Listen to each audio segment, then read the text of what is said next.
world of cable news screaming and social media echo chambers, it's easy to lose the signal in the noise. Every day, policy is debated, votes are cast, and your tax dollars are spent. We cut through the headlines to bring you the critical context you need, focusing on what's really going on in news and politics. Welcome to the Analytical Iowan Podcast. This is your daily dose of fact-driven politics. Let's analyze today's news. Here's Eric. And we are back here on the Analytical Iowan Podcast. It is Saturday, January 10th, and recording this a little bit later in the day than I would like yet again. Probably not going to end up having it posted, hopefully before, but probably around the early morning hours of Sunday. Anyway, had some technical difficulties yesterday, as I talked about on the podcast. Was recording here on Zoom. And for whatever reason, I had paused it. I had to go deal with something real quick, came back to finish recording, and it just did not like my front camera. So I had to record it in two parts. Then I had to get that uploaded. And for whatever reason, I used to be way more tech savvy than I am. But when I combined the two clips, it came up with like a 6 gig file, and it just took forever to get uploaded. But got it uploaded by midday, and went about doing everything. Now, am working on keeping Spotify caught up. And if you are listening on Spotify, thank you for joining me over here. Going to continue to try to keep everything way more current. Now we've got a lot to talk about because there's always a lot to talk about. I say that almost every day. And one of the first stories I wanted to touch on was something I wrapped up yesterday's podcast with, and that is the story of Donald Trump trying to tackle affordability. And he wants to go through and limit credit card interest for 1 year to 10%. And it sounds good on its face when you think about it. Oh, yeah, well, credit cards interest is really high, limited to 10%.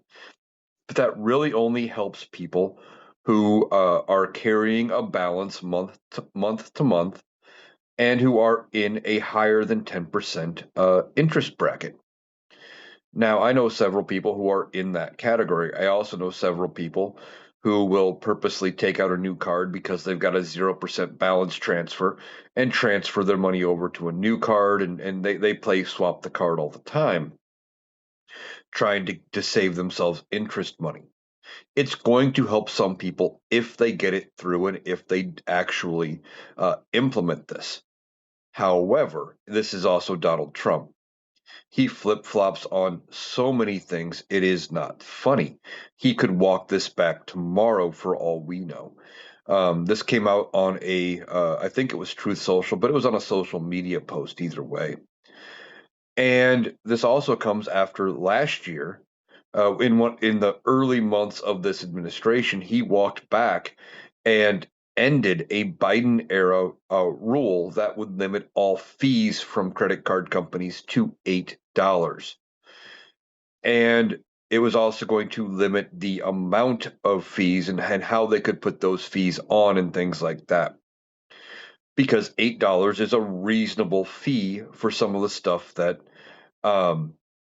these card companies charge. And if you're like me, you know how these things all work. You read through the fine print of credit card offers, etc., and they come through and say, well, we're going to charge you, if you're late on one payment, even by, a day, we're charging you a $34.99 fee or whatever the case may be.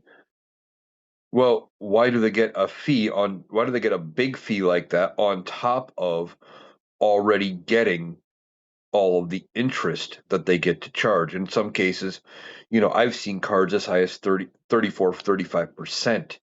And now, granted, that was in my younger days where I would get those offers and I never took them.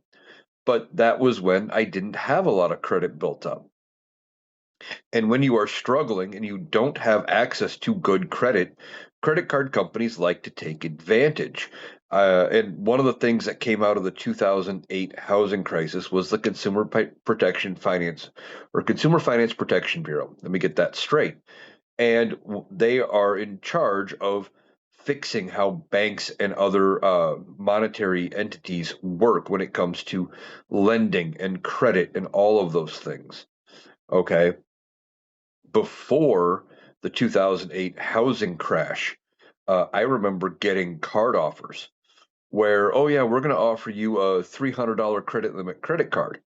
Oh, but right up front, you got to pay a one-time activation fee of $74.99 and a yearly fee of $174.99. By the time you're done, you've got 250 of your $300 in credit already used. Oh, and if you don't pay it off in a month, we're going to start charging you $27.99, $28.99, $34.99, something like that, some ridiculously high percentage rate. Now, again, I never took out those cards because I could read through between the lines and go, yeah, these are too expensive. I can't afford to be taking out those kind of payments. But when you have limited credit at the time, and I know people who took them out because they were convinced, well, this will be good for my credit. I take out the card, I pay off those fees, and then I've got access to $300 in credit I can spend whenever I want. Now, limiting credit to 10% on credit card fees could be a good thing. It could help some people, but it is not going to fix everything when it comes to affordability. It's just not. Things are outrageous and prices are out of control. Now, one of the things that would help with affordability would be to get rid of all of these tariffs, but he's not doing that. Donald Trump does not want to admit that his tariffs were a bad idea, despite all of the evidence to the contrary, uh, that prove him wrong. He will never admit it. Somebody got him stuck on the word tariff and told him how they work, or at least he figured out how he thinks they work, and you can't correct him. In the world of Donald Trump, a tariff works like this. You put the tariff on coming from a foreign country, and you say you're putting 50% on goods from China, for example. And then China, the country, when that product comes in from China, uh, they're the ones who pay the tariff. It goes from their treasury to the United States Treasury, and then that money sits on a shelf. Well, that's not how that works. Couple of reasons. One, the company that brings the item in from whatever foreign country we're talking about, and I'm going to say Walmart because they're one of the biggest retailers in the world. When they bring something in to this country, when it hits the dock or the airport or whatever, the port of entry, um, they pay the tariff on whatever that item is. Let's say it's a $10 item coming from China and there's a 50% tariff. They pay $5 to the US government, to customs, and then that money goes to the treasury. Okay. It is not paid by China. And then as it works its way through the supply chain through Walmart, for example, now instead of it costing that $10 item costing 10, now it costs 15. So instead of going on the shelf for $12, they're going to put it on the shelf for 17 or 18 to make up that $5 cost. And we've talked a lot about how those tariffs work. But then as far as the money does not just go sit in the treasury and sit on a shelf where it doesn't get touched. No, it ends up going into the US Treasury and then it goes out immediately to pay a bill because we are in deficit spending and we have been in deficit spending for a long time. Last time we had a surplus was the Clinton administration. Now, for those of you my age and older, it doesn't feel like it was that long ago that it was the Clinton administration on some levels, but that was 25 years ago. That was over 25 years ago. And we haven't had a surplus since before 9/11. Okay. Um, Plain and simple, we've been in deficit spending this whole time. So what that means is we are spending out more money than we take in, and we have to borrow to go pay the bills, right? Well, when you borrow, you go ahead and you have to pay interest on that money you borrow. So that's what we're doing, right? We have to pay interest on the loans that we currently have. in order just to keep those creditors happy that currently have uh, our bonds out, our loans. Now, who has our debt?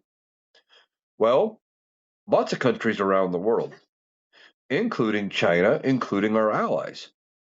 And it has always been said that because the US always pays its interest, even though we never actually pay off the debt, we make good on the interest. They have no problem lending the money. And I use this example a lot when it comes to Donald Trump trying to get more time for a lot of things. He likes to buy time, but it works in this case as well. I had a friend or have a friend who had a major problem, and he needed money. One month he was short on his bills, so he took some stuff to the pawn shop. Well, month went on, and then he gets to the end of the next month, still short on bills, didn't figure that out, and now he owes some interest on those items he took to the pawn shop. So he takes even more items to the pawn shop, pays off the bills that he had to pay, pays the interest that he had on the previous items, and it continues. And every now and then he'd have a little extra money. He'd get an item back out of the pawn shop, and the cycle would continue. So he'd keep doing this cycle with the pawn shop. Now, he was just buying himself time all the way around. But for the longest time, he kept getting really good uh, loan amounts on the items he was taking, because he kept paying off the loans, or he kept paying the interest and finding a way to do it, because he kept telling me, oh well, I know they're going to sell this item for $150. They'll probably give me 100 or 125, but I could take something just as similar just to go sell it to the pawn shop and only get 50 to $75, something like that, because we had exchanges like that occasionally. um but my point is, where I'm getting coming from here is, he was getting better treatment because he always paid the interest on his loans. And that's where we're at with this deficit spending, right? We're always paying the interest on our loans, which means people are willing to borrow from us. Same thing with savings bonds, right? And that's part of where um, the borrowing comes from. And you don't think about it, but I'm sure a lot of you, like myself and other friends and family that I talked to over the years, when we were kids, you know, we were given, sometimes, instead of actual gifts for birthday, Christmas, or whatever, um, it was savings bonds, because they were at one time really, really good interest.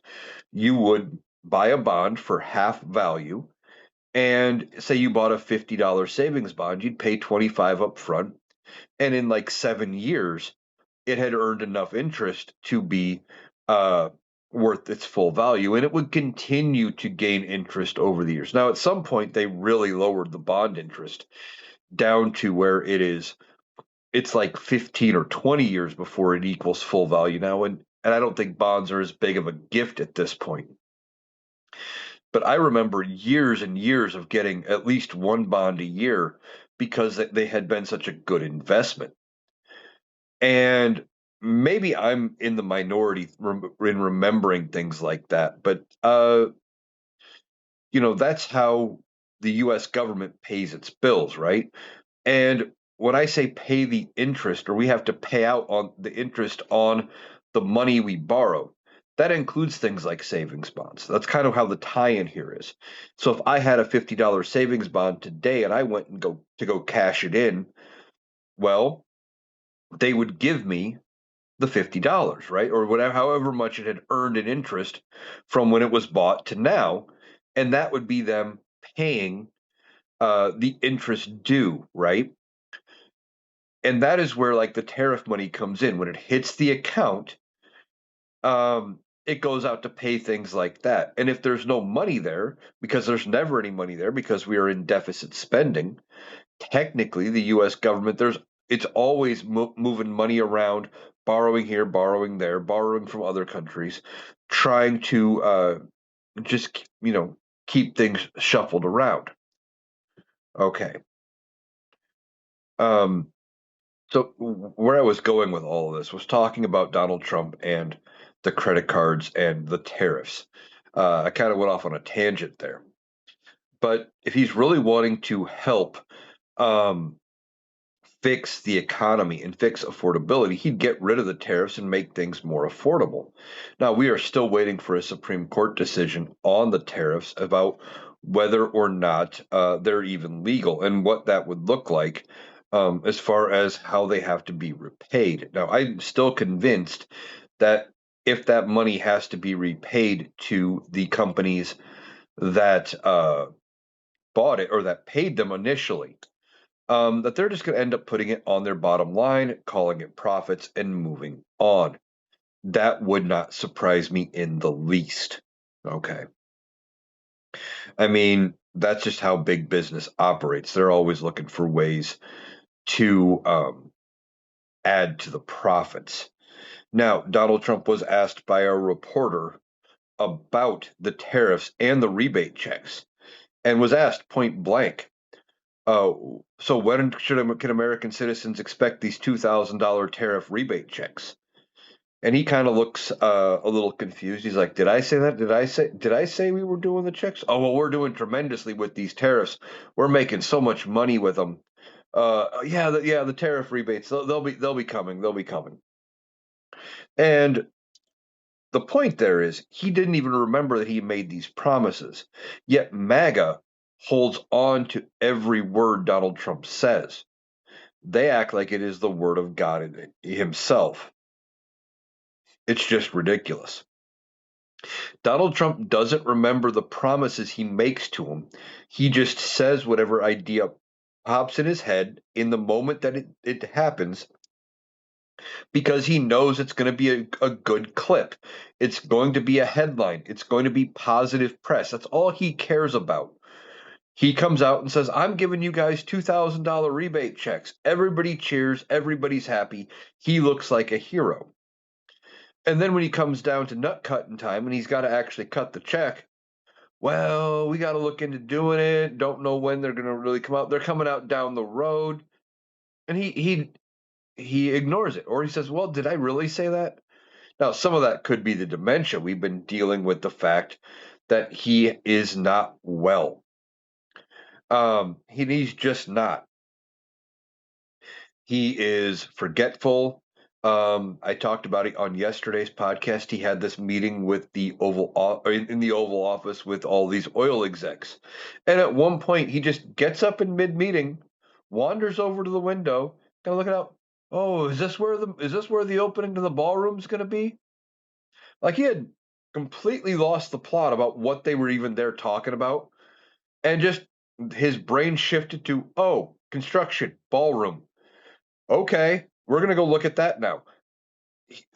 He's kind of I think he's being treated for dementia, probably with an IV infusion. We've been talking about the bruising on his hands. He was recently on Fox News again, and you could see bruises on both hands, kind of poorly covered up with makeup. And I think the reason his hands are bruising so bad is that he is getting IV treatments. Now, if you can't get a good vein in the arm, a lot of times they move to the hands, and your hands bruise. And when you're older, specifically somebody on as much blood thinner as Donald Trump claims he is on, which is 325 milligrams of aspirin daily, which is 4 times what the recommended dose for somebody that they're worried about potentially having a heart attack. Um, if he's on that much, he could be on something else, and him saying that he's on aspirin is his way of covering it. Maybe they didn't tell him. Maybe he's getting a pill of something else because it wouldn't surprise me that they have to lie to him to tell him what he's actually then rather than tell him what it really is. Maybe he's taking a prescription strength blood thinner of some kind that's not aspirin. And they're just telling him it's aspirin, so he'll actually take the medicine. Well, it's only 325 milligrams of aspirin. It's good for you, blah, blah, blah. You see, Donald Trump being the egomaniac he is And the narcissist that he is, he wants to believe he's in perfect health. So you tell him he's got to start taking these other meds for these other symptoms and other problems, he's going to have a problem with it. But if you tell him, well, it's just simple aspirin, he might be okay with it. Well, it's just preventative. It's preventative aspirin to make sure you don't develop these other problems. That would make some sense. Donald Trump is not doing very well.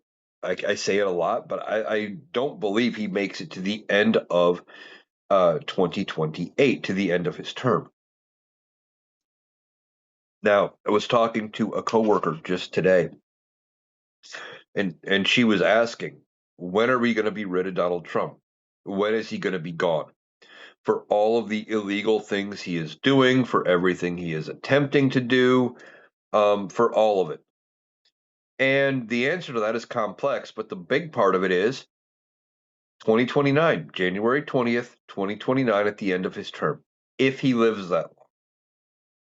Now, the Republicans are the ones who should be calling Donald Trump to task, and I think they might. Um, I still think that the Epstein files are going to be the reason that Donald Trump gets removed from office. I really do. And I think that once a bombshell picture or super incriminating piece of evidence comes out that they can't refute, um, comes out and says, "Hey, this proves Donald Trump is in the Epstein files. He did horrible things to children." I think like 90% of the MAGA base will turn on Donald Trump. You're still going to have some of the bootlickers, but the bulk of them would turn on Donald Trump because they actually care about kids.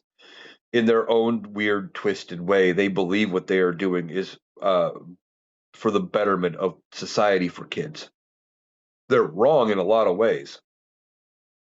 But one of the reasons they pushed so hard to release the Epstein files was because of children, because they were convinced it was nothing but Democrats doing all of these horrible things to kids, and they wanted the proof that that was right. Now, one of the things that could come out in the Epstein files, and I think would be a slam dunk against him, would be something like a picture of Donald Trump with an underage girl in a compromising position that you can't refute, but also having somebody else who is still alive in the room.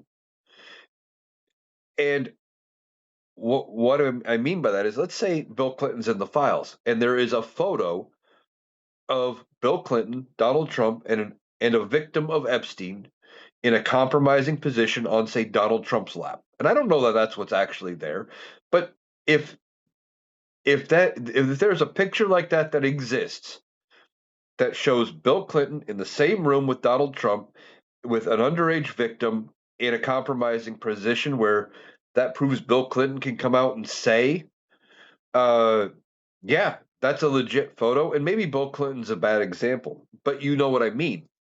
You get somebody who could come out and verify that the photo is legit beyond taking just MAGA's word, or not MAGA's word for it, the DOJ's word, or the Epstein files, or the House Oversight Committee, or whoever released the photo. Besides accepting that as just truth, if you have somebody else who could verify the photo's authenticity by saying, "I was right there when the photo was taken. I'm in that photo. I remember that. Yes, it's true."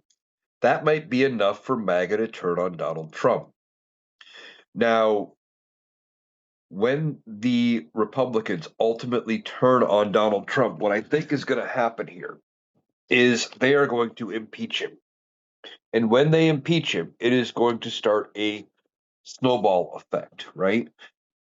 If they use the Epstein files, or potentially they could use Venezuela, or maybe Greenland, or something like that, and they move on Donald Trump, you're going to see even more MAGA members of Congress dropping out.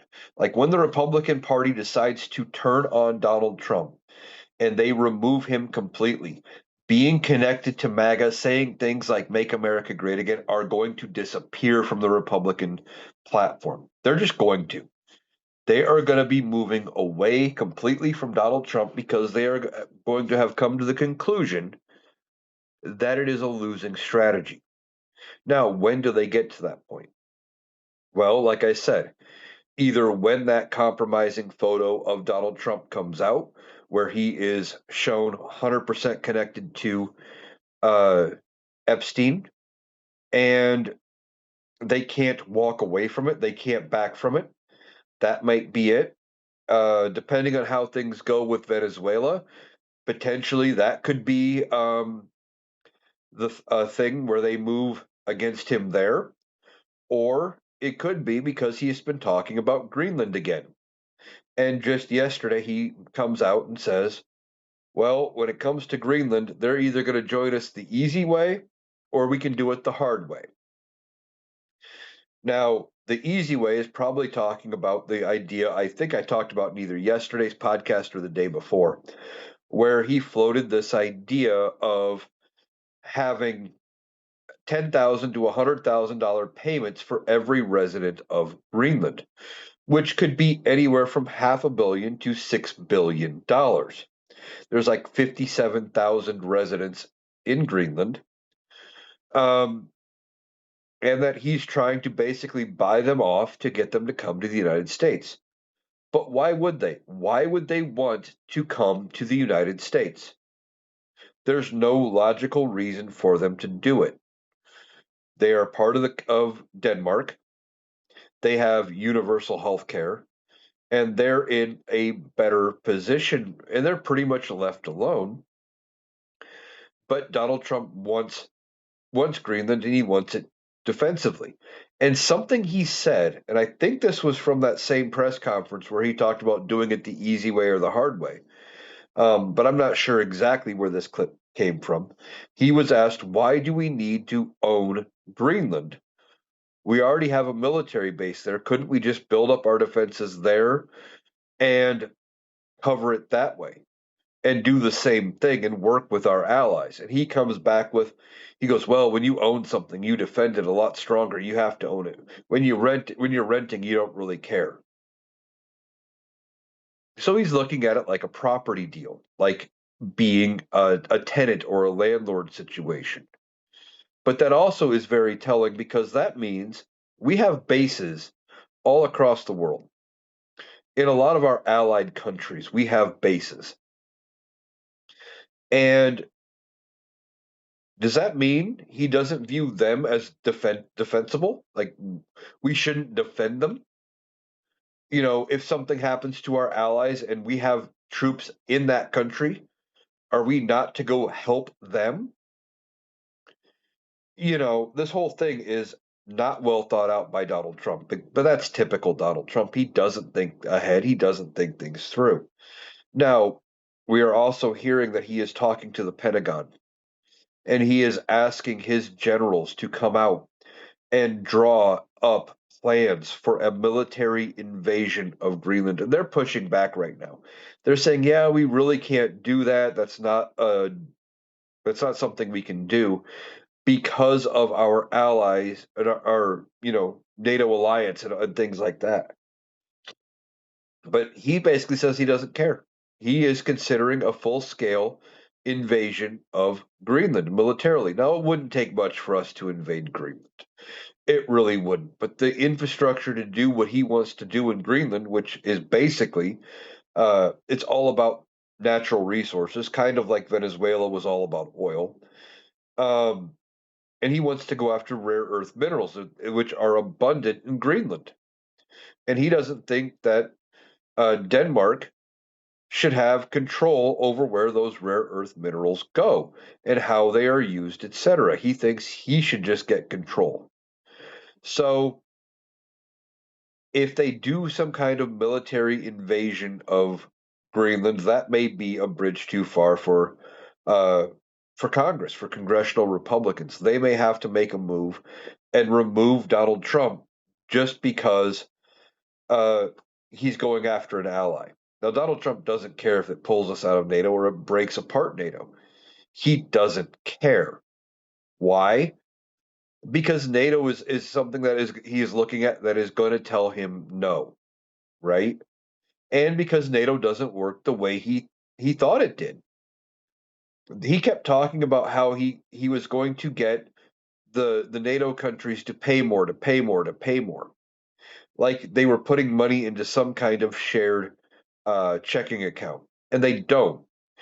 What he kept saying they needed to pay more and pay their fair share is there is a rule as part of NATO is that every country is supposed to spend at least a certain percentage of their GDP, which is their gross domestic product, which is basically the total sum of your economy for your country, that they are supposed to spend a significant amount, or it's like 2% or something, of their GDP on defense. That's it.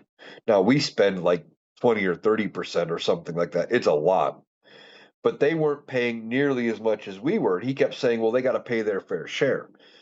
And the way he kept talking about it made me believe that he thinks the NATO accounts are something like a shared checking account. That I think he was expecting to be able to go in there and find a way to grift off that account because everything with Donald Trump is a grift. And when NATO's not doesn't actually operate that way, and because of their joint alliance, they can A, tell him no about certain things, and B, because of varying things with NATO, there's Article 5, which is an attack against one is an attack against all. Because of everything going on in Ukraine and the number of times there have been near misses and incidents with the surrounding countries around Ukraine, there's been a lot of talk about whether or not Article 5 would be invoked and about us having to go to the aid of those NATO countries militarily. And Donald Trump doesn't want to do it, mostly because he just doesn't want somebody else to tell him what to do. Donald Trump has never been one to accept any being told what he is supposed to do and when. He always wants to be deemed as the one in control. So he doesn't care if NATO breaks apart. If he were to invade Greenland, NATO would potentially collapse. And some people are thinking I might be, talk like that's um, hyperbole or, oh, you're just fear mongering. Well, no, because one of the things is when Article 5 gets invoked, we are supposed to honor that and come to Greenland's defense. But how do we come to Greenland's defense? Well, technically Denmark, but same thing. How do we come to the defense of Greenland or Denmark, like from ourselves? Well, the way you would do that would be by not attacking them, but you're attacking an ally. But see, Donald Trump doesn't care about partnerships or allies. He will stab anybody in the back if he thinks it will get him what he wants. Now, Donald Trump was speaking the other day, and when basically was asked about international law and things like that, he basically said the only limit to his power is his own morality. Not mortality, but morality. And Donald Trump doesn't have any morality. If he thinks the upper limit to anything he can do is just whether or not he thinks it's good or bad, that is, that's not the right way for a president to act. And I don't know why MAGA continues to support him, other than as a creator on TikTok pointed out, they've completely lost the plot and that they believe siding against Donald Trump makes you a liberal. That you can't be conservative, you can't be a member of the MAGA movement, you can't be, you know, on the right, that you have to be a liberal hippie if you side against Donald Trump in anything. And that's just not true because you can be on the same side politically and disagree. But they have gotten to the point where a lot of them still make Donald Trump their entire personality because they're convinced that the only people who would be against Donald Trump are liberals. And that's just not true. Before 2016, before Donald Trump won the Republican nomination, um, there were multiple branches of Republicanism. You had the Tea Party. You kind of had MAGA to an extent, but MAGA wasn't nearly as prevalent before Donald Trump at all. Um, and then you had uh, just the Tea Party and other groups that were trying to be more grassroots Republican conservative. And you can be part of the conservative side without being a liberal and without being a Trump supporter, but they don't realize it. They've missed that plot point at this point because Donald Trump has been the face of the Republican Party for now going on a decade, and he has been pretty much holding uh, the reins when it comes to Republicans and MAGA, etc. Um, and ultimately, he could potentially be gone. Now, I've been talking about them going away from Donald Trump because of Greenland, maybe Venezuela. And I do think that's possible, just like I said with the Epstein files, um, that they end up ultimately moving on when it gets to a point when the public outcry is large enough that they have to make a move, right? And then they would. Now, when it comes to Venezuela, there were some developments with Venezuela. He holds this meeting with the oil companies yesterday, and they're talking about all things Venezuelan oil and all of this. And Donald Trump comes out and basically says the United States should be in charge of Venezuela's oil. That we're going to get 20 to 50 million barrels, I think, a day of their oil. He's going to get to we're going to get to sell. He's going to get to control where the profits go. And that's not how any of that works. We do not have multiple accounts like that within the Treasury. All money for the federal government goes into one joint account, technically, and from there it gets dispersed out to the varying departments that have to pay their budgets. And again, when we get money in, it goes to pay bills, it goes to pay interest, it goes to pay out bonds, all of those things. Or it's just paying bills. But Donald Trump doesn't care about any of that. He thinks he should get control of the uh, money from Venezuela, the sale of Venezuelan oil. But then he also filed an executive order about this too. And this one's a little confusing because, as I've said before, I don't know how he thinks we just get control of Venezuela's oil and we get to decide how it is spent and all of that. That doesn't make any sense. But again, we're dealing with Donald Trump. Um, that this executive order would basically say that the money that comes in, it kind of says exactly what I was just saying, that it's going to get set aside and spent how Donald Trump feels it should be spent.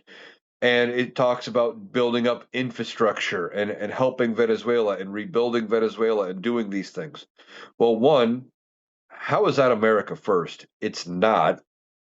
Two, why does he think we get any money from the sale of Venezuelan oil? That is their property. They should get that unless they have agreed to uh, to give it to us, and I don't believe they have.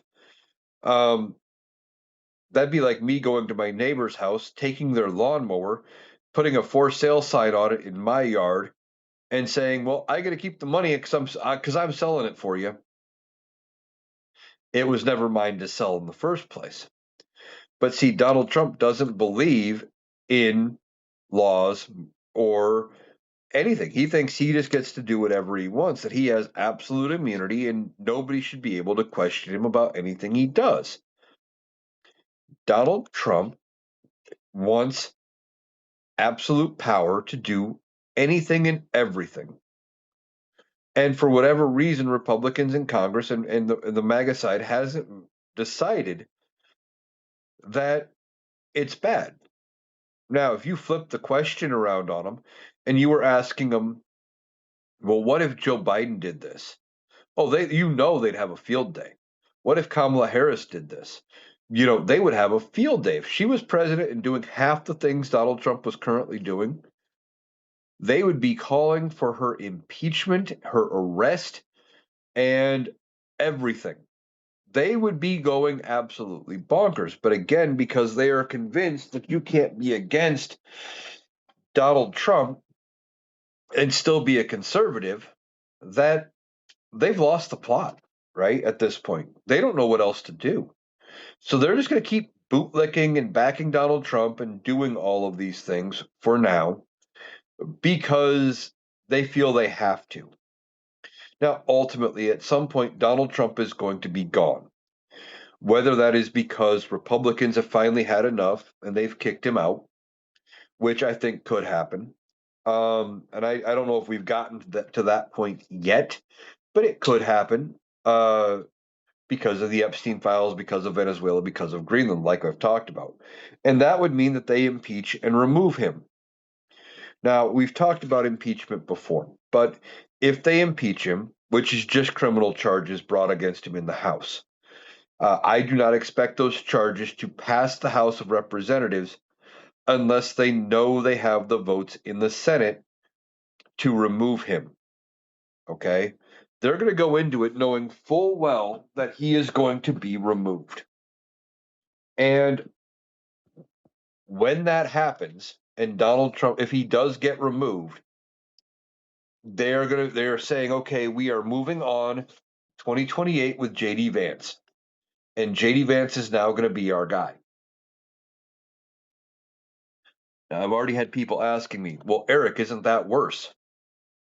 Isn't JD Vance being president going to be much worse than Donald Trump? The answer to that is no. Okay. JD Vance is not going to be worse than Donald Trump for multiple reasons. One, MAGA doesn't like JD Vance at all. He does not hold the MAGA party the way Donald Trump does. Not even close. Okay. That's problem one for JD Vance. Problem two, uh, not only does he not hold sway over the MAGA party, the Republicans in Congress don't like him. He doesn't hold sway over his own party, not the way Donald Trump does. Look at what happened earlier this week with Donald Trump. They went to override his vetoes on two bills in the House of Representatives. Now, those two bills were passed basically unanimously through both chambers of Congress. And they come back and they had passed with a big enough margin that they could have overrode his veto. And they come back after he vetoes them, they vote on him a second time, and suddenly they both fail. They could not override the veto because enough members of Congress said, oh, Donald Trump doesn't like this? Yeah, fuck it, we're not doing it. And that's a problem for JD Vance. He doesn't have that kind of sway at all, not even close. And if I was JD Vance, and thank God I'm not, but if I was JD Vance and I'm watching what's unfolding, and say my party just decided to move on who is arguably the most charismatic Republican they have had since Reagan. And when I say Donald Trump is charismatic, it's not that he is charismatic toward everybody, but he has probably the biggest charisma that at least appeals to the biggest base that MAGA has had probably since, or that the Republicans have had since Reagan. While he wasn't a perfect Republican, or wasn't even a perfect president, George W. Bush didn't have that big of a pull. And nobody since Reagan was able to do what Donald Trump did, which was reignite the fire in the Republican Party. Now, JD Vance just doesn't have it. And if I'm JD Vance and I just watch them remove Donald Trump, I'm going to be watching my P's and Q's and I'm going to be, being very careful about how I'm proceeding when it comes to doing anything. Because there's always a chance that they just said, oh, yeah, well, we've broken with history and we've removed a president. Then at that point, it's out the window. Because they've never done it before, there's always that question of, well, will they finally do it this time for the first time? And it makes you question. But if your own party kicked out a president of the United States for the first time, and you're the VP after, you know you're going to be looking over your shoulder going, oh, fuck, am I next? Am I next? Are they going after me next? You're going to be looking at it, trying to figure out whether or not uh, everything you do is up to snuff. And Congress is going to have a lot of pull over JD Vance. I really believe that. Now, before people get all up in arms, just because JD Vance would move up, everybody else does not move up a step in the line of succession. JD Vance would get to appoint his own VP. It would not mean that uh, Mike Johnson would become VP. It just doesn't. That's not how that works. So you don't have to worry about Mike Johnson screwing everything up by being the vice president. That's not that's unless that's the person that JD Vance would pick, and I don't think it would be. There's nothing to worry about with Mike Mike Johnson. It's just not going to happen. Um, or they could 25th Amendment him, and that's where the VP goes to Congress and he says, "Hey, uh, you know, we got a problem with the president. He's not healthy. XYZ. I think he's got dementia. Here's all my proof." And Congress could hold a vote and say, "Yeah, you know what? Donald Trump's not healthy. Until he can prove to us that he's healthy enough, JD is the acting president." And then it would become a fight. But if you do either of those two things, Donald Trump is going to burn the Republican Party down around him. Now, speaking of burning the party down around him, somebody else on TikTok, and I can't remember this creator's name, pointed out that because of some of the dumb stuff JD Vance has said about this ICE shooting of Renee Good in Minneapolis, um, that he thinks Donald Trump is setting JD Vance up to be the fall guy. That maybe they tried to pressure Vance to resign to bring in somebody different, uh, maybe an heir apparent to MAGA, um, because even Donald Trump realizes that JD Vance isn't the guy he needs right there at VP. And that's an interesting take. Um, but this creator was right about the stuff JD Vance is saying is not helping this administration. Now, JD Vance has said that the officer involved has full immunity, which really isn't true because qualified immunity only applies if it was a good shoot, and it does not look like it was a good shoot. Now, I've seen multiple videos of this interaction, and it appears from uh, what I've seen that an ICE agent was leading into the car. Basically, they had an exchange, and then he steps back. He's away from the car, and she pulls away and tries to leave the scene when this guy's partner pulls out his gun and shoots 3 or 4 times and hits her in the face every time. Now I'm seeing some other videos, and apparently there is a cell phone footage video, could be a body cam footage video, that it appears to be that to confirm that she was trying to pull away, basically saying, "I don't want to talk to you. I don't want anything to do." She was laughing, joking, smiling. Did not appear to be in any way from her body language that she was any kind of a threat. And then after she pulls away and she gets shot, you hear somebody, which it sounds like it might have been the shooter from what I've seen on this clip, uh, call her a fucking bitch. You just shot somebody in the face and killed her, and that's how you react? Yeah, that really shows your innocence there. Now, could this guy be charged with state level crimes? Of course. Now, the FBI is not really cooperating with this investigation. And I saw another video on TikTok. Don't know if it was I don't remember the creator for this one either, unfortunately. And I don't I haven't been able to verify that this video was legitimately of the vehicle we thought it was. Um, but it was an SUV that did appear to be same make and model as the one that was involved that Renee Good was driving, and it did appear to have bullet holes in it. And it appeared to be being towed away, potentially as evidence. However, if it was being hauled away by the FBI to preserve the crime scene or the evidence, they were doing a piss poor job because windows were down, there was no tarp over anything.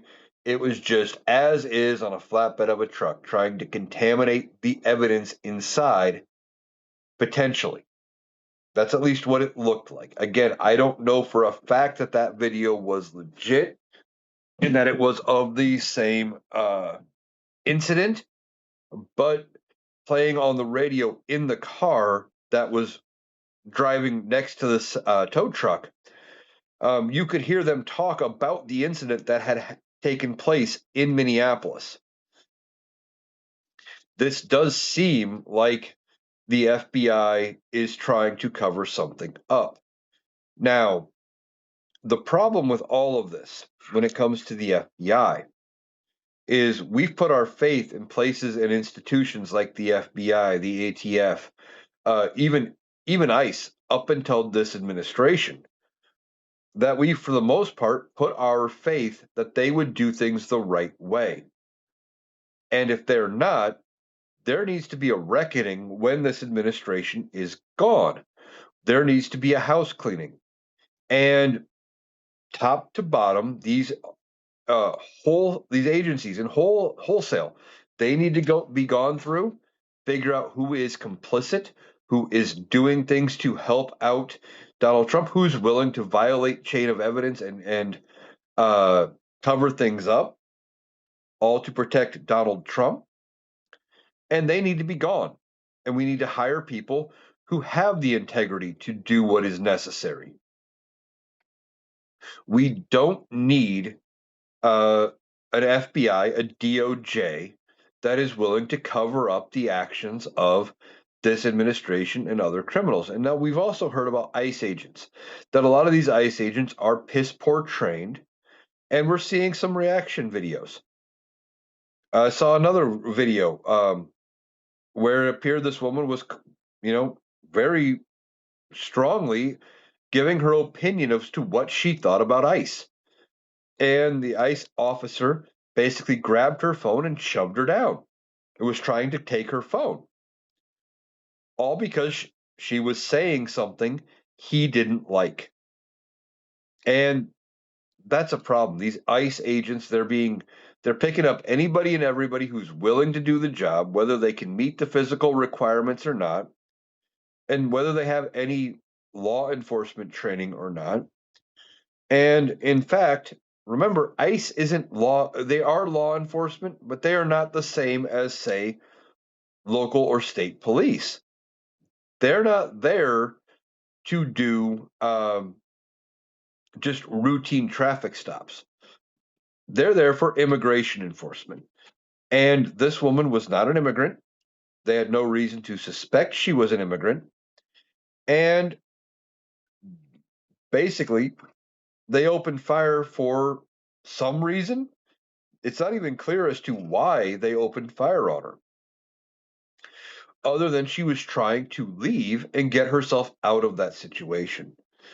ICE is out of control, and they need to be reeled in when it's all said and done. There was another video that came out I saw um, where this was a woman on the phone recording what was going on around her as she is on the phone with her local 911 dispatch because ICE is trying to enter her home with no warrant uh, and trying to break her door down,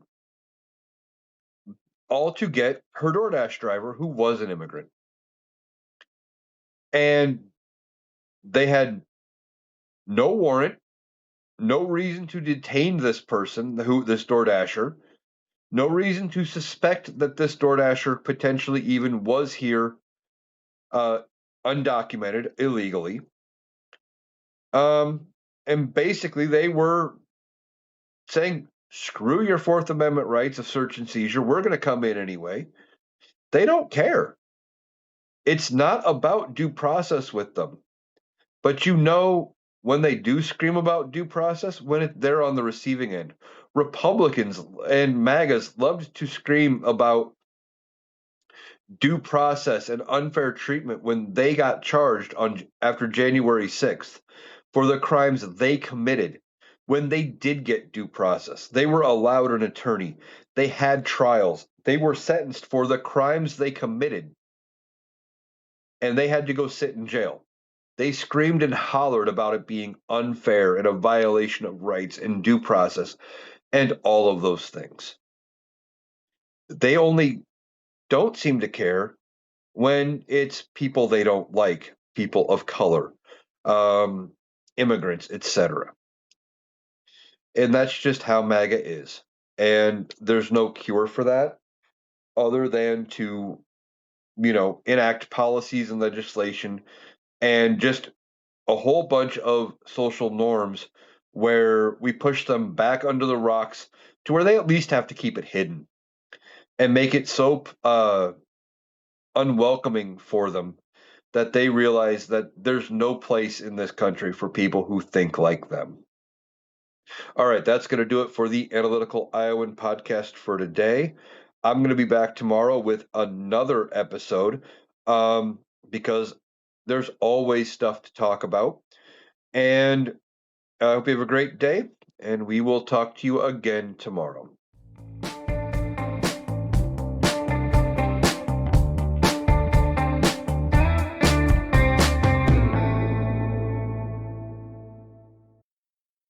That was Eric. That does it for our analysis today. If you appreciated us cutting through the noise to get to the critical context, please make sure you're subscribed to the Analytical Iowan podcast on Spotify and YouTube. We'll be back tomorrow. Thanks for listening.